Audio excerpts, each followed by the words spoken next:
Hi, my name's Bibi. I want to talk to you today about making little purses out of denim pockets.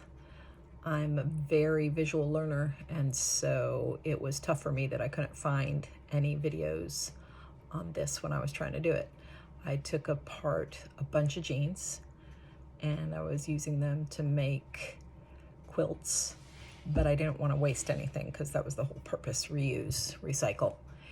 And so I want to show you some of the problems I had and how I got through them. So here are the first few I made. This is number 1, number 2, number 3, number 4. I'm getting better. So the first problem is, obviously, I wasn't very good at using the machine and keeping things together. As you can see, the seams don't line up perfectly. The other problem is I didn't remove all of the seams that were already there. Next problem was thickness.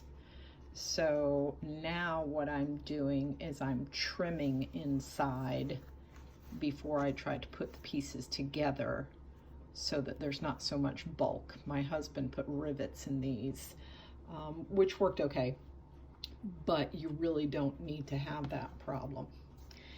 And then another problem I had were the frayed edges. And so I tried using fabric glue to keep them from fraying anymore, and really it's just annoying and scratchy. So on the next one, I did a braided leather, but I think since I only use tiny purses when I'm, going places in the summer, and if I'm wearing a white shirt, that's going to rub off and stain my shirt. I don't like it.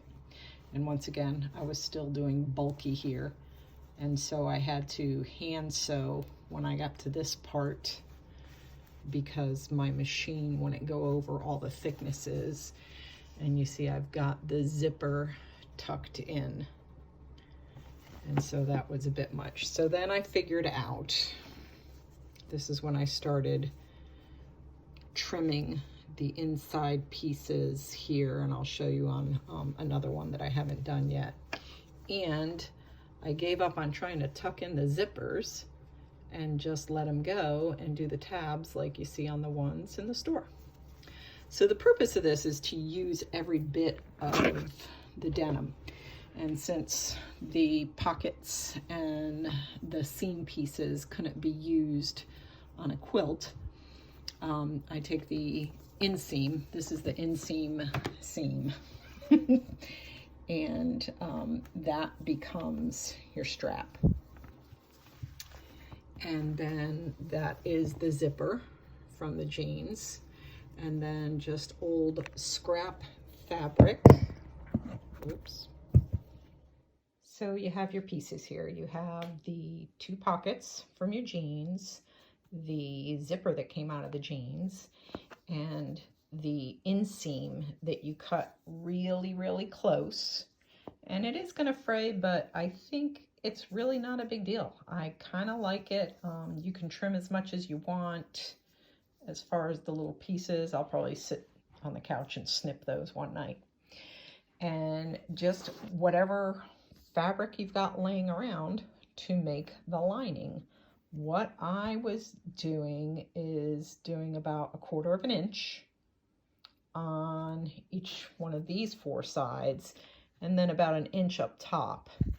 And then I iron it, and it's almost 1/2 inch, between 1/4 and 1/2 inch. Iron it in, and then iron the top just so it goes just above the top. Now, here's what I was talking about trimming. This was one of my biggest problems, is I didn't trim enough. Like this piece here, I would trim that out so that it's not sticking up. And these pieces here, there's so many thicknesses that you're going to have a real problem once you go to sewing. So I haven't taken the thread out of those seams yet.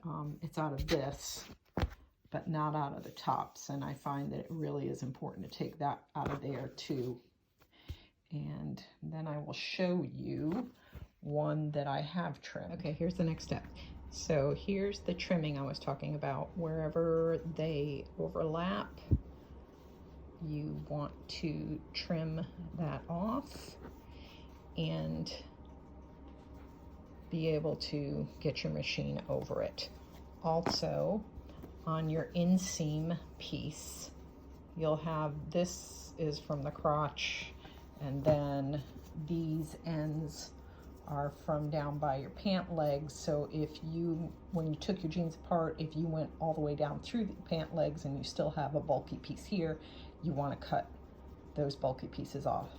And obviously you're going to measure it, you know, throw it over your shoulder and see what a good length is, and then cut these ends off to a good length. Next up is putting the lining on the zipper. That comes before putting the lining on the pockets. So you'll notice the zipper is upside down.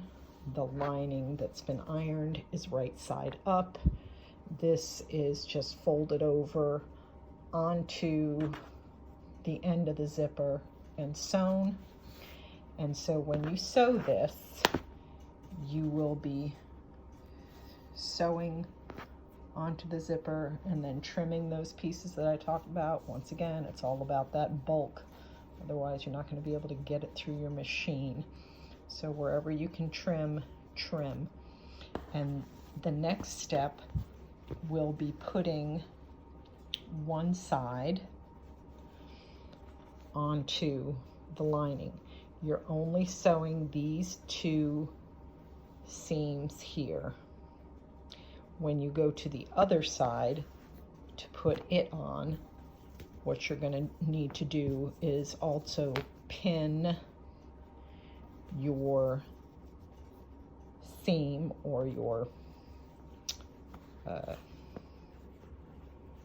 strap, purse strap, there's the word, your purse strap when you sew these two seams here. Then, and very carefully make sure when you pin it and line it up, your two sides are even, so that when you try and sew your two sides together, they match up.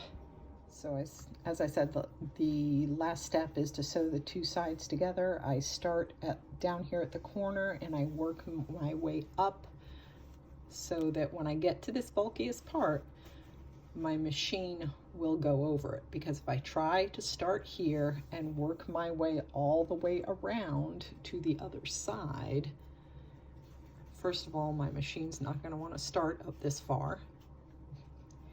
And then even if the machine is having trouble, you can just, you know, hand crank it till you get to the end.